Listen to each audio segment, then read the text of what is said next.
So today we have a 4-team rondo. So we've got 4 blues in this little square here, 4 reds, 4 blues and 4 reds. So again, depending on the bibs that you have with your team, you might just have 2 sets of bibs. So I've them set up here that it's every second one. You might have 4 different colors, and if you have, brilliant, you might go 4 blues, 4 reds, 4 yellows, 4 greens, or whatever you might have. Okay, again, just from a visual point of view, within your big square here, okay, you have 4 squares. So within my big square here, for example, you might have a 20 by 20 big square, and you have 4 5v5 squares then. Okay, so depending again on the level and ability of your players, you might decide to go, do you know what, I'm going to go 30 by 30 overall, and you break it down. Or you might say, I'm going to go 40 by 40 overall, and each individual square here is a 10 by 10. Okay, so it's up to you with regards to the size that you're going to do once it's equal and it's level around everyone. Okay, so within this square then, okay, you're going to allow each team to have a football. So each team has a football. Coach again will be out on the side here. The coach might be here on the side with some extra footballs. Again, if there's 2 or 3 coaches staff, you might have another coach here, and again you might have footballs here. So you might have one coach working on these 2 groups, for example, and you might have another coach working over here. So this coach here has footballs, this coach here has footballs, and this coach might be doing the overall timing, let's say, of the session. So you're going to allow all the players just do a little pass and move. Just keep moving around the square as they're passing that ball. Okay, then you're going to move. Every player can either go clockwise or anti-clockwise. Once you've that decided at the very start, they're away to go. So what that'll mean then is, let's say when you go clockwise, when the coach here at the start that's involved in the overall time of the session, the coach might say go, or the coach might have 1, 2 and 3 and 4. So the coach might have the players numbered, or each player in their group might have numbered. So let's say we're going to go with number 1. So number 1 from the blue team here is going to go into the red square. Number 1 from the red square jumps in here. Number 1 from the blue in here. Number 1 from the red in here.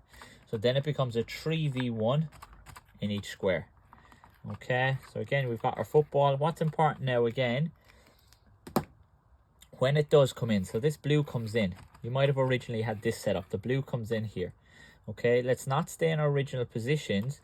Can we get movement now that we're given an angle for this player on the ball? So instead of hiding here behind the blue player, can we maybe come to this line, and now we've got an option of a pass here, or likewise we've an option of a pass here away from that blue. Likewise, if this ball goes to here, can this player come off this line, jump over to this line, now give us an angle here for 2 passes again here. So it's very important the movement off the ball, or that third player movement, is very good here, that we're coming off the line and we're not hiding behind that ball. Again, the press here, we've got good angles here. Okay, and again, we can move up and down that sideline the whole way. Okay, again, as I said, that ball is bounced here to a middle player. Can this player get all the way over to this sideline here? Okay, so plenty of movement on that. You might allow your players that are pressing the ball, you might say you stay in there till you win the ball, or you might say 20 seconds. Okay, so you've got that choice of win or a time on it. So I'll just use 20 seconds here. So the red player here is going to stay in here. If they win the ball, brilliant. If they win this ball here, okay, it might end up coming out of play, or they might just get full control of it. Okay, so if they get a little touch, they keep going, but they want to have full control, so full touch. If they win that, they're now going to go back into their original square, and now it's going to become a 4v1 inside here. So the reward, if you want to say, for winning that ball back as quick as possible is now you have possession of the ball, and you're going to help your team in now a 4v1 to keep the ball away from that blue player. Okay, again, if you don't win it and that player stays inside there, that player stays inside there for that 20 seconds. The minute the 20 seconds is up, coach calls it, and they all just return to their original squares. Okay, and then you go back again to 4 again, and it's just pass the move again. So it might be pass the ball, it might move to the free space every time, pass it again, and it's just follow. Okay, so you don't want these players just standing here, yeah, pass, pass, pass, pass. You want them, the minute you pass the ball, can you just move across the square? Yeah.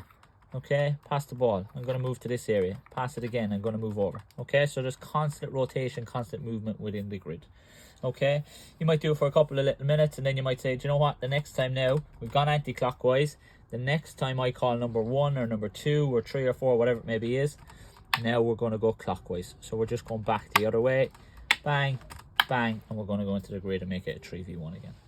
Okay, from a setup point of view, as I said, very simple. All you need is your 9 cones. Okay, make sure the players know the exact diameter of their area that they're working in. 2 coaches on the sideline. Can we have plenty of footballs? It might be only 2 coaches, and that's fine. Let's have the 2 coaches on the sides here. This coach is working after here. This coach is looking after here. You mightn't have this third coach here. One of these 2 coaches then takes control of the time, as they call their numbers and stuff like that as well. As I said, you've got a choice. The player in the middle, can they win the ball back and then they return home, or else they stay in here for a certain amount of time. Again, coaching points for the players that are keeping the ball, that we're not staying on one line. Okay, if this ball is here, can this player come off this line and come over here for that angle? Again, ball is shifted, can we come again? Okay, so we're giving that width and depth straight away. We're not being crowded in here. Let's get nice and wide, nice and high, and let's use as much space as possible.